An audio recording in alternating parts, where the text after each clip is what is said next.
女人趁丈夫外出偷偷与男佣约会，却被突如其来的马蹄声惊醒，于是她立刻望向窗外，刚巧看到丈夫悄无声息地回来。大惊失色的女人立刻穿好睡衣，同时唤醒睡梦中的男佣。在慌乱之下，她匆忙地将对方藏到衣柜里，然后装作若无其事地坐在床上等待。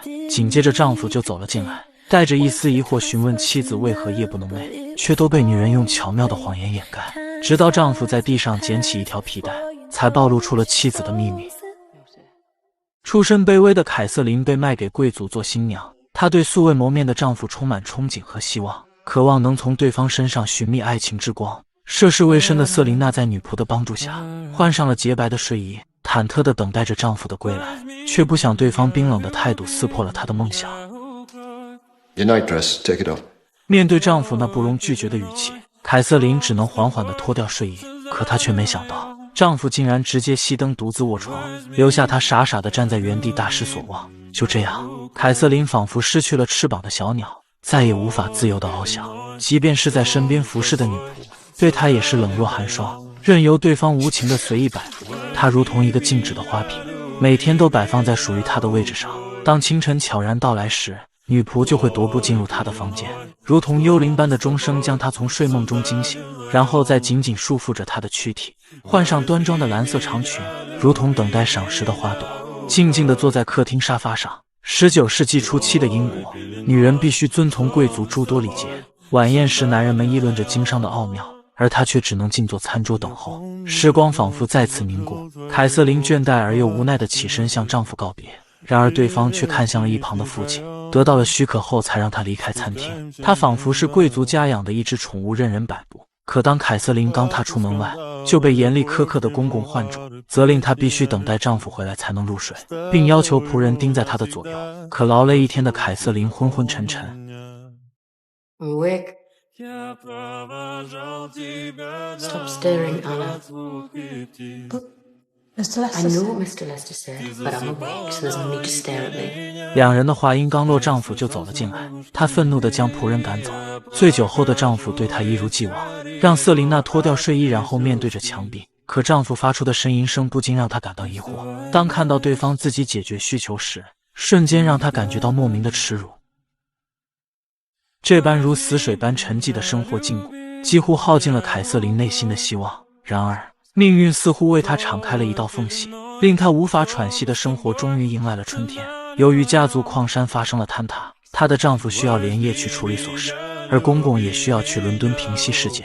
就此，瑟琳娜的心情瞬间开朗，意味着她将暂时成为了家中女王。曾被囚禁在牢笼的灵魂终于得到释放。凯瑟琳试图把握住转瞬即逝的时间，让久违的自由滋补干涸的灵魂，在空旷的原野上释放压抑已久的悲伤。这天，正在沙发上休息的瑟琳娜被窗外的喧哗吵醒，她缓缓起身，顺着声音来到马厩，发现一众粗鲁之徒正围聚一堂。对方无力的辩解让她心有不悦，而一名桀骜不驯的马夫却说道： We're waiting a pig, Mom. Waiting a sow to be precise. A sow. As you see. 此时瑟琳娜才知道自己的女仆被他们扒光衣服吊在空中。随后稍有愤怒的瑟琳娜立刻行使了庄园夫人的权利，她命令所有男人都面对着墙并闭上嘴巴。被放下的女仆仓皇地逃离了现场，而此时的瑟琳娜将目光转向那个马夫塞巴斯身上。一直受着高压束缚的他，仿佛嗅到了新鲜的空气，鬼使神差地说出撩人的金句。 How much would I weigh? Would you like me to check? Guess. 塞巴斯慢慢地走向瑟琳娜，趁其不备地将其揽入怀中。慌乱中的瑟琳娜疯狂地反抗，最终在奋力挣扎中推开了对方。稍有紧张的她强装镇定地训斥众人 You have wasted quite enough of my husband's good time and good money. I shall be keeping an eye on you, gentlemen. 塞巴斯的举动扰乱了瑟琳娜的心房，那带有强烈荷尔蒙的气息瞬间绽放。那一晚，她思绪万千，脑海中不断浮现塞巴斯的身影，她那激动的内心难以言表，犹如烈火在她心中燃起熊熊的欲望。第二天，在暴风雨即将来临之际，瑟琳娜独自走在庄园的旷野上，故意让塞巴斯看到自己在游荡。无论对方怎么呐喊，她都带有玩味的不搭理对方。当晚，瑟琳娜正在壁炉边取暖，却突然听到门外传来的异响。他迟疑片刻后起身去查看情况，却没想到来人居然是桀骜不驯的马夫塞巴斯。瑟琳娜试图将其拒之门外，但无奈塞巴斯的身体过于强壮，进屋后直接将他按在墙上。虽然瑟琳娜本能的拼命反抗，但还是半推半就的满足了生理愿望。清晨，女仆一如既往的来到房间，突然发现凯瑟琳的睡裙扔在地上，而她本人则赤身裸体睡得正香。察觉出一丝异常的女仆蹑手蹑脚的离开，留下欢声大笑的凯瑟琳趴在床上。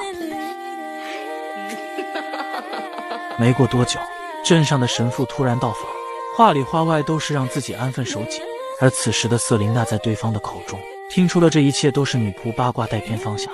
不但如此，女仆在采蘑菇时还隐晦地提醒塞巴斯别太放肆，如果主人回来他们都会遭殃。可被塞巴斯点燃心中欲望的瑟琳娜开始愈发肆无忌惮地放飞自己，天还没黑就将塞巴斯拉进房中，恰巧被女仆透过锁孔看到了不可描述的画面。可好景不长，公公的归来打破了他的梦想，凯瑟琳又换上了那条蓝色长裙，端庄地坐在沙发上，回归成为了精致的花瓶。但他不知道的是，公公对他这些天的荒唐早已了如指掌。他径直地冲进了马厩，将毫无准备的塞巴斯打得遍体鳞伤，随后命人将他锁进仓库里。当瑟琳娜闻讯后心急如焚，竟不计后果地向公公求情，希望能让塞巴斯脱离险境。不料却反遭到对方毫不留情的怒斥，称其不守妇道，甚至没能为家族传宗接代。 Where is your son? Where is he? He has made that impossible. Let him out. 这一巴掌彻底让瑟琳娜开始魔化，被逼无奈的她为了救出塞巴斯，第二天早早的就离开了房间，随后安静的站在公公面前等待训斥。 Give me the key, or let him out. 执着的瑟琳娜又一次激怒了对方，公公恼羞成怒，直接砸碎了杯子，端起餐盘走进了卧室。而此时的瑟琳娜就像是算计好的一样，淡定地搬起椅子抵住了卧室的门把手，然后从容地坐在餐桌前，喊着身边的女仆唠起家常。片刻过后，卧室内传来了老人的呼救声。女仆本想要去打开房门，却被凯瑟琳无情地制止。直到敲门的声音越来越弱，凯瑟琳才气定神闲地让其叫来医生。在得知公公是吃了毒蘑菇中毒而死的女仆瞬间崩溃。虽然众人并未因此加罪于她，但从此女仆竟然变成了哑女。随后瑟琳娜立刻找到了被关押的塞巴斯，心疼不已地用唾液舔舐着爱人的伤口。因为被父亲强行安排的婚姻，让瑟琳娜的丈夫对其痛恨至极，甚至连对方的葬礼都未来参加。从此两人更加肆无忌惮地混在一起，他们如同一对夫妻般甜蜜。瑟琳娜无时无刻都在表达着爱意。 I'd rather stop you breathing than have you doubt how I feel. 面对控制欲极强的女人，令塞巴斯稍有不适。深夜激情过后的两人正在沉睡，瑟琳娜却突然被马蹄声惊醒。当她打开窗户向外张望，却发现了丈夫的坐骑。大惊失色的她立刻穿好睡衣，并叫醒沉睡中的塞巴斯，将惊魂未定的对方藏到衣柜里，然后装作若无其事地坐在床上等待。紧接着她的丈夫就走了进来，对方带着一丝疑惑地询问瑟琳娜，却都被她用巧妙的谎言掩盖。直到丈夫在地上捡起一条皮带，才暴露出了瑟琳娜不为人知的秘密。不论怎么解释，都掩盖不住她的出轨行为。 You will alter your behavior, madam. And how will it alter my behaviour, sir? You will never see that man again. He will be sent from this house. 当瑟琳娜听到自己的爱人将被赶走，她彻底的恼羞成怒。或许是被爱情冲昏了头脑，她竟然直接将躲在侧门的塞巴斯拉了进来，并且当着丈夫的面前上演激情大戏。不堪入目的画面使丈夫愤怒至极，他直接动手与对方扭打起来。但塞巴斯毕竟是下人，不敢动用权力，被瑟琳娜的丈夫死死地按在墙边。可就在此时，瑟琳娜用一根铁杖直接将丈夫击倒，然后不停地释放压抑内心的情绪。为了不让庄园的其他人有所察觉，趁着天还未亮，两人将尸体和马带到林中毁尸灭迹。最终他们不择手段地走到了一起。第二天，惊魂未定的塞巴斯神情恍惚，无精打采的他依偎在瑟琳娜的怀里，巨大的压力让他无法入睡。不过在瑟琳娜的不断安抚下，塞巴斯逐渐跨越了心理障碍，两人彻底肆无忌惮地生活在一起，甚至穿上了华丽的服装与瑟琳娜共进早餐。这一幕让身边的女仆觉得不可思议。在这个偏远的庄园里，她不需要再惧怕丈夫和公公的权威，仿佛是这个城堡的女皇掌管着一切。可好景不长，一个妇人带着孩子来到了这里，并称小泰迪是瑟琳娜丈夫的私生子。她还表示自己手中有一份协议，若泰迪的父亲去世，庄园所有的一切都将归泰迪所有。此时瑟琳娜才恍然大悟，原来丈夫不愿碰自己的原因，是因为爱上了一个黑人女子。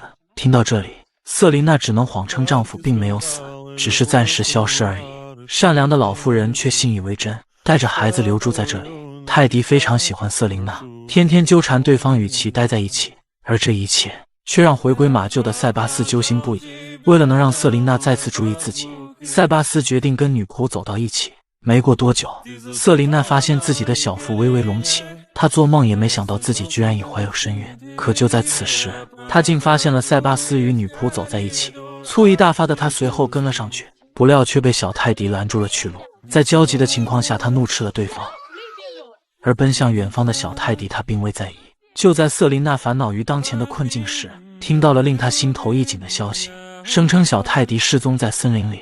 随后他发动庄园的众人开始寻找，直到夜幕降临，塞巴斯终于在瀑布边找到了泰迪。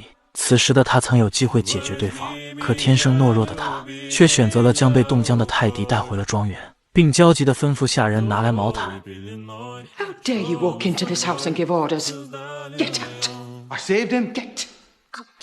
受到侮辱的塞巴斯收拾行李准备离去，他无法再忍受此等屈辱之境，并告诉凯瑟琳自己发现泰迪时，他就坐在瀑布的边缘，只要自己狠心一点就可以让他永远的离去。但心底的善良还是让他放弃。可就是这样的话语，却点醒了怀有身孕的瑟琳娜，她的心中立刻萌生了一个可怕的想法。在幽暗的房间里，凯瑟琳拿起枕头和塞巴斯一起捂死了这个尚且年幼的小泰迪。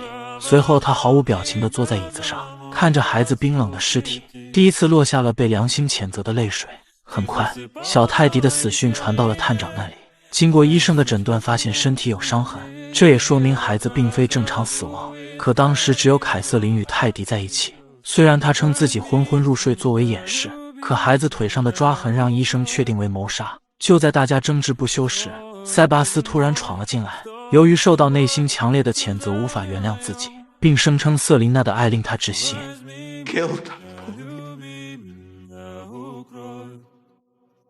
She killed our boy so that we could be together. She suffocated me and she hounded me. 瑟琳娜看着爱人背叛自己，万念俱灰的她如同掉入无尽的深渊，无法自拔。随后在众人的注视下，瑟琳娜气定神闲地将这一切都嫁祸给塞巴斯与女仆身上，并称对方为了报复遭受到的毒打，用毒蘑菇害死了她的公公，还将不能说话的女仆叫来对峙。在瑟琳娜能言善辩的伪装下，老妇人也同情地站在了她的阵营。